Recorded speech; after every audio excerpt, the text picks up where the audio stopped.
Je suis un homme simple de 32 ans. J'ai une vie assez banale, un boulot, une copine et je me sens très heureux comme ça. Je suis passionné par les jeux vidéo depuis toujours, et depuis l'avènement d'Internet, pour un gamer comme moi, les possibilités sont infinies. Un jour de juillet, alors que je naviguais sur le net, mon attention fut attirée par une fenêtre proposant un jeu de type RPG. Étant mordu de ce genre de jeu, je n'ai pas hésité à l'installer sur mon PC.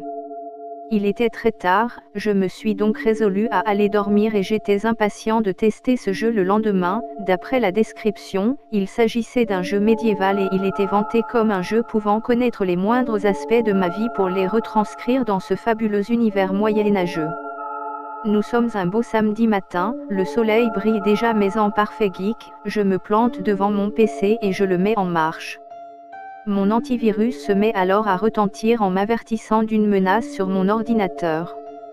J'active donc mon antivirus afin qu'il supprime la menace, mais au lieu de cela, un autre jeu s'est ouvert. Je n'en revenais pas, c'était la page de démarrage du jeu Altered Beast, un jeu que j'adorais quand j'avais 13 ans. Sur l'écran titre il était écrit en gros caractères, excellent choix de jeu, suivi de mon prénom.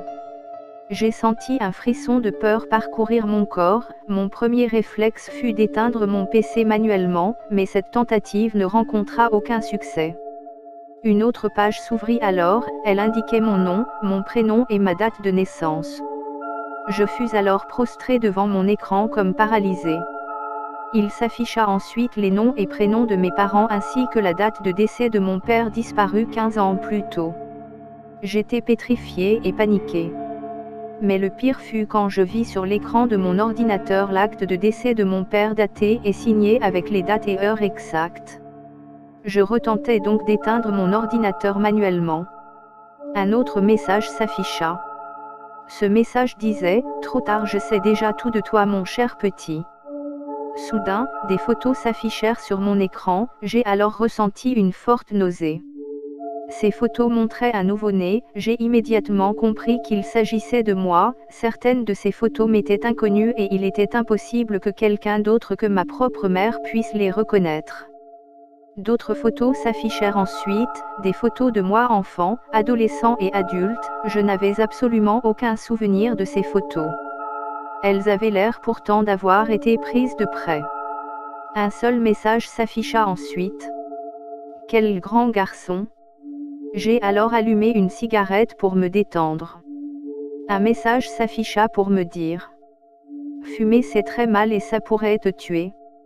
Je me suis alors dit qu'une petite bière ne serait pas de refus, mais au moment où je portais le goulot de la bouteille à ma bouche, un message s'afficha en disant « Pose cette bière tout de suite, tu es un inconscient ». Cette fois c'en était trop, j'ai alors perdu mon calme et j'ai réduit mon PC en pièces à coups de chaise, il n'en restait que des morceaux éparpillés sur mon bureau. 2 jours plus tard, j'étais avec ma copine à la terrasse d'un café et mon téléphone sonna pour m'annoncer un SMS, il disait simplement « N'aie pas peur, tu n'as jamais été seul. Et tu ne le seras jamais plus ». Une photo s'afficha sur mon téléphone. Je vous laisse deviner de qui il s'agit. Aujourd'hui je n'ai plus peur.